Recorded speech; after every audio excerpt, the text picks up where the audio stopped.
आशा करता हूं कि आप सब बहुत अच्छे से होंगे और आप सभी का पेपर बहुत अच्छा गया होगा।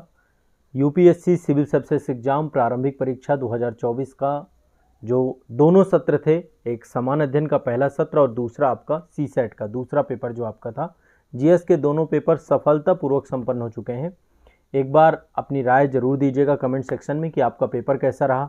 इस पूरे पेपर पे आपके मनोदशा कैसी रही परीक्षा की अवधि में, और जनरल स्टडी का पेपर के साथ साथ सी सेट के पेपर के बारे में भी अपनी राय जरूर दीजिएगा कि आपका सी सेट कैसा गया। ठीक है, सबसे पहले आज हम बात करेंगे सामान्य अध्ययन के पेपर के लिए, जनरल स्टडी के पेपर के लिए पहले बात करेंगे। वैसे आज के टाइम पे जो डिसाइडिंग पेपर है, जो पूरी तरीके से डिसाइडिंग फैक्टर है, वो है आपका सी सेट का पेपर। तो एक बार सी सेट क्वालिफाई हुआ कि नहीं हुआ कमेंट सेक्शन में ज़रूर बताइएगा। अब यहाँ पर मैं पहले जीएस के बारे में बात करूँगा, सी सेट पे भी बात करेंगे। जीएस का पेपर अभी मैंने देखा है और उस पेपर के आधार पे मैं आप सभी को एक जो विश्लेषण है कि पेपर कैसा रहा, आप लोग अपनी जेन्युइन राय दीजिएगा। क्योंकि देखिए बहुत अंतर होता है एग्ज़ाम हॉल में 2 घंटे में पेपर हल करना, उस प्रेशर के साथ वहाँ पे अलग ही मनोदशा होती है, और बाद में आकर के पेपर को देखना एक अलग मनोदशा है। दोनों अलग अलग चीज़ें हैं। तो मेरी जो प्रतिक्रिया है इस पूरे पेपर के लिए मैं आपको बताऊंगा। थोड़ा सा कंपेयर करके बहुत सारे लोग डिस्कस कर रहे हैं, 2023 के आधार पे 2024 को कंपेयर किया जा रहा है। देखिए यूपीएससी के पेपर चाहे जब भी रहे हों, हर साल के पेपर की अपनी एक विशिष्टता और विशेषता होती है, यही यूपीएससी है। इस बार के पेपर की देखा जाए तो अपनी खुद की एक विशेषता है। हाँ, यदि 2023 से मैं भी कंपेयर करूँगा तो मैं कहूँगा कि उसकी अपेक्षा इस बार प्रश्न जो है थोड़ा सा आसान थे। मैं ये नहीं कहूँगा कि बहुत आसान थे, क्योंकि अब एग्ज़ाम हॉल पे आप थे, आप उस चीज़ को ज़्यादा अच्छे से गेस करके बता सकते हैं। हाँ, थोड़ा पैटर्न पिछली बार जो आपका एलिमिनेशन मेथड वाला था उसमें 45 क्वेश्चन डायरेक्टली पूछे गए थे 100 में से कि आप एलिमिनेट नहीं कर सकते। इस बार थोड़ा उनकी संख्या भी कम हुई है, लगभग अप्रॉक्स 15-16 क्वेश्चन वो पूछे गए हैं। और सी सेट एक बहुत बड़ा फैक्टर था, उस कारण से कट ऑफ पिछली बार बहुत कम गई थी। बट इस बार देखा जाए पेपर जिस तरीके से मैंने देखा है, पूरे पेपर को यदि गंभीरतापूर्वक देखते हैं तो लगभग क्वेश्चंस किए जा सकते हैं। बहुत सारे क्वेश्चन ऐसे हैं जो मतलब आप प्रिडिक्ट कर सकते हैं कि यहाँ से क्वेश्चन पूछता है एग्जैक्ट। अभी मैंने कल बहुत सारे टॉपिक पढ़ाए थे, इसके पहले भी काफ़ी सारे टॉपिक जो हमारा रिवीजन सेशन चल रहा था, उन सभी से देखे जाए तो बहुत सारे क्वेश्चन निकल के आए हैं। करंट अफेयर से क्वेश्चन निकल के आए हैं। अप्रॉक्स जो है इसमें मैंने अभी सिलेक्ट किए हैं लगभग 50, 55, 60 के आसपास क्वेश्चन जो है मैंने अभी इस बीच में पढ़ाए थे, उसी में से आपके क्वेश्चन निकल रहे हैं। ठीक है, तो एक बार मैं पहले थोड़ा सा एक बार ये बता देता हूँ कि सब्जेक्ट वाइज क्या स्तर रहा पेपर का इस बार का। पॉलिटी का बहुत अच्छा वेटेज हमेशा रहता है। पॉलिटी अभी मैंने पूरी आपको रिवाइज भी कराई थी, आर्टिकल से भी क्वेश्चन पूछे गए हैं और थोड़ा सा आपका करंट बेस्ड क्वेश्चन भी है, दोनों चीज़ें हैं। इस बार राज्य व्यवस्था में क्वेश्चंस की संख्या 18 थी, पिछली बार 14 थी, इस बार 18 थी। और इस बार भारत और विश्व के भूगोल से भी क्वेश्चन बहुत अच्छे थे। मैप बेस्ड क्वेश्चन मैंने बहुत सारे कराए आपके, मैपिंग मैंने पूरी करवाई थी। जो ऑनलाइन बैच वगैरह हैं वहाँ पे बहुत in depth in detail mapping आपकी कराई गई है। तो 18 क्वेश्चन आपके भारत और विश्व के भूगोल से पूछे गए हैं और पॉलिटी से आपके 18 क्वेश्चन आए हैं। इसके बाद इन्वायरमेंट से 13 क्वेश्चन आपके हैं। इकोनॉमी से अच्छे खासे क्वेश्चन हैं, लगभग 14 क्वेश्चन के आसपास अर्थव्यवस्था से आए हैं। और साइंस एंड टेक से 10 क्वेश्चन आए हैं। और यदि मैं जो नेशनल एंड इंटरनेशनल अफेयर है, करंट अफेयर्स जिसे कहते हैं, उसका वेटेज पर्याप्त है, लगभग 19 क्वेश्चन के आसपास वहाँ से पूछे गए। हाँ, इस बार थोड़ा इतिहास से क्वेश्चन कम हुए हैं। इतिहास से पिछली बार 13 क्वेश्चन थे, इस बार 8 क्वेश्चन ही देखने को मिले हैं। लेकिन फिर इतिहास में भी जैसे बौद्धिज्म जैनिज्म से क्वेश्चन जिस तरीके से पूछता है वो टॉपिक आपके आए, कुछ मेडिवल हिस्ट्री से भी क्वेश्चन है और आपके आधुनिक से भी, आर्ट एंड कल्चर से भी क्वेश्चन है। अभी मैंने यूनेस्को का एक जो कल पूरी लिस्ट लिखवाई थी कि अमूर्त सांस्कृतिक विरासत का पूरा हमने रिवीजन किया था। इससे पहले तो मैंने पढ़ा ही था क्लास में, कल रिवीजन किया था, एक क्वेश्चन उससे भी पूछा गया है।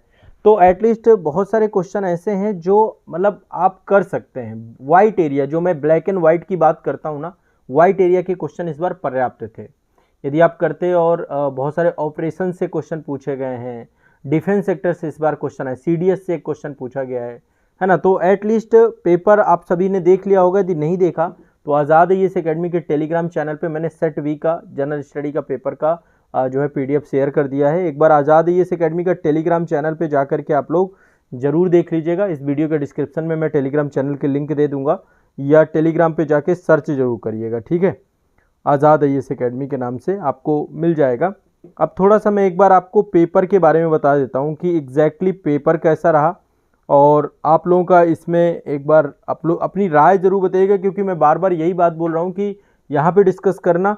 और अभी आप लोग आंसर की के बारे में भी सोच रहे होंगे कि सर आंसर की कब तक मिलेगी, आंसर की मैं कब कराऊंगा। देखो, मैं जो भी कराता हूँ आपको पता है, मैं बहुत इन डिटेल इन डेप्थ ही चीज़ों को करवाता हूँ, तो मैं आपको अच्छे से करवाऊँगा पेपर। और मेरा टारगेट है कि कल मैं आपका पूरा एक साथ ही पूरा पेपर आपका डिस्कस करवा दूंगा। तो लिंक बैच में भी आ जाएगी और यूट्यूब पे लाइव भी चलेगी, ठीक है। तो कल का टाइम रखते हैं, कल हम पेपर अच्छे से देख लेंगे। सेट बी मैं करवाऊंगा, सेट बी आप लोग रखिएगा अपने पास, ये टेलीग्राम में मैंने डाल दी है। तो इकोनॉमी के क्वेश्चन भी, यदि देखो कॉन्सेप्ट आपके क्लियर हैं अर्थव्यवस्था के, तो आप इकोनॉमी के क्वेश्चन भी डील कर सकते थे। ऐसे क्वेश्चन नहीं थे कि बहुत टफ हो, लेकिन देखो एटलीस्ट ये आपकी तैयारी के ऊपर है। पर्सन टू पर्सन वेरी करता है कि पेपर आसान था कि कठिन था, क्योंकि हो सकता है आपकी तैयारी का स्तर क्या रहा हो, वो तय करेगा कि आपका लिए पेपर क्या है। लेकिन अप्रॉक्स ये है कि इससे एक आइडिया लगता है कि आप मतलब सिंसियर स्टूडेंट हैं, तो एटलीस्ट ये सारे टॉपिक आपको पढ़ के जाने चाहिए थे। तो यहाँ पे देखिए क्वेश्चन जो भी आए हैं, मतलब बहुत ज़्यादा ऐसा नहीं कि बहुत सरप्राइजिंग पेपर था ये। एटलीस्ट यदि मैं से कहेंगे तो एवरेज पेपर है, औसत पेपर है, ना तो बहुत ज़्यादा कठिन है, ना तो बहुत ज़्यादा आसान है, मध्यम स्तर का पेपर है ये।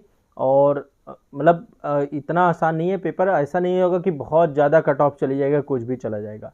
पहले तो सी सेट बहुत फैक्टर करता है, आपका सी सेट कैसा है। और अभी सी सेट का पेपर एग्जैक्टली मैंने देखा नहीं है, जैसे मैं सी सेट का पेपर देखूंगा कल मैं आपको एग्जैक्ट सारी चीज़ें बताऊंगा, आपको आंसर की भी डिस्कस करूंगा कल पूरी डिटेल में।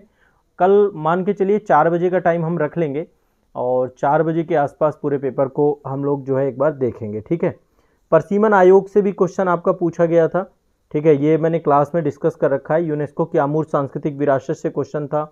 उपनिषदों से क्वेश्चन पूछा गया था, ठीक है, ये आपका हिस्ट्री आर्ट एंड कल्चर में रख सकते हैं। गौतम बुद्ध से क्वेश्चन आपका पूछा गया था, किस उपनाम से जानते हैं, मैंने क्लास में डिस्कस कर रखा है, ठीक है।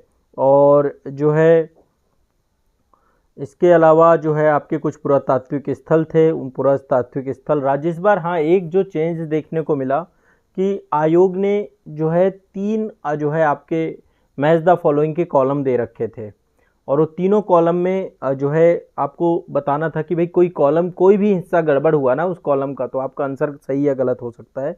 और एलिमिनेशन मेथड में क्वेश्चंस आप इस बार कर सकते थे, इसमें 1 2 2 3 3 4 इस तरीके से एलिमिनेशन मेथड के क्वेश्चन काफ़ी सारे निकले हैं। ये कहीं ना कहीं पे पेपर को पिछली बार की अपेक्षा आसान बना देता है।